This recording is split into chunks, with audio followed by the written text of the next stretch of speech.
Okay जी, ये paper class 11 के बच्चों के लिए HSSC 1 उर्दू लाजमी का पेपर है। ये पर्टिकुलरली फेडरल बोर्ड के बच्चों के लिए उनका पेपर पैटर्न और उनका किस तरह का पेपर आएगा SLO के मुताबिक जो उनकी चेंजेस हुई हैं। तो फर्स्ट ईयर के बच्चों के लिए ये ठीक हो गया। तो पहले मैं सब्जेक्टिव से स्टार्ट कर रहा हूँ। सब्जेक्टिव में आप लोगों के पास 2 घंटे 35 मिनट का तकरीबन 2.5 घंटे का पेपर है सब्जेक्टिव, और 25 मिनट का ऑब्जेक्टिव होता है। आपने आपके पास जारी बात है ई शीट्स आएंगी, उसमें आपने अटेम्प्ट करना होगा इस बार। तो हिस्सा दोम का जो टोटल मार्क्स है वो दोम और सोम दोनों के मिला के 80 है, लेकिन हिस्सा दोम के 48 है। तो आपके पास पहले आएगा कि इबारत पढ़कर आखिर में दिए गए सवालात में से 6 के मुख्तसर जवाबात लिखें, जो कि 24 मार्क्स के होंगे। ठीक हो गया। आपके पास एक पैसेज है, आपके पास एक पैराग्राफ है, आपने इसे पढ़ना है। और ये जो नीचे क्वेश्चंस दिए हुए ये आप लोग पढ़ लिएगा, देख लिएगा। उसमें से आपके पास जैसे ये 7 क्वेश्चन है, इसमें से आपने 6 का आंसर करना है।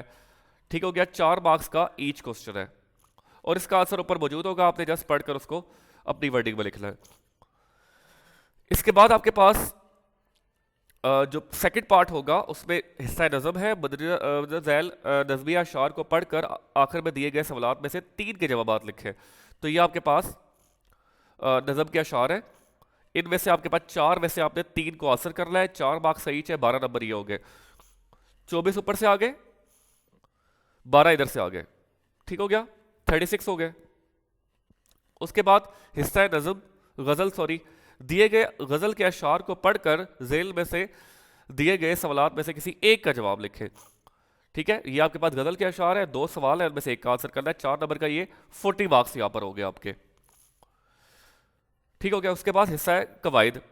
कोई से 2 सवालों के जवाब लिखे। ये 3 है, 3 में से आप 2 लिखेंगे तो 8 ये, तो टोटल मार्क्स हो गए आपके पास 48। ठीक हो गया यहाँ तक। उसके बाद आप बच्चे आएंगे थर्ड पार्ट पे, जिसके मार्क्स है 32। 48 ऊपर से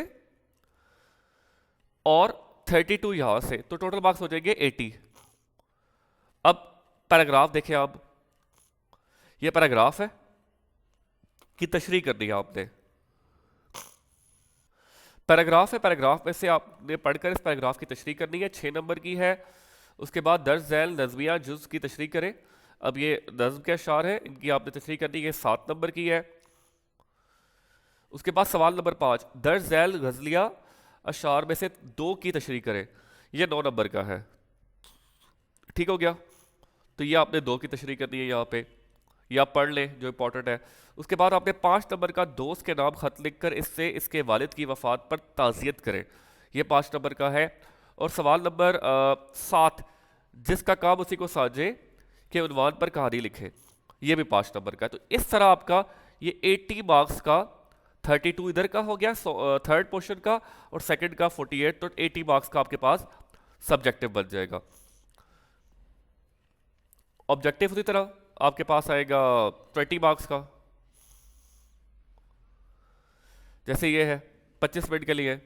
अब इसमें से ग्रामेटिकल पोर्शन भी है, फाइल के साथ मुताबिकत किस जुमले में आई है, इसका सिर्फ बयान करें आप। दर्ज झैल में से कि निशानदेही करें।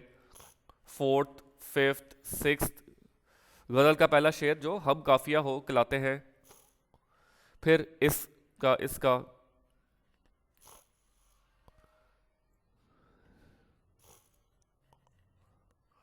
यहाँ पे 10th 11th ग्रामेटिकल पोर्शन आपने अच्छा तैयार करना है बच्चों ऑब्जेक्टिव के लिए।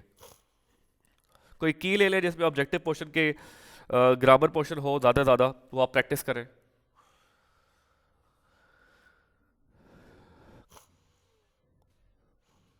और यहाँ पे ये 15 16 17 18 19 और 20, ये आपके पास जो है वो ऑब्जेक्टिव है 20 मार्क्स का।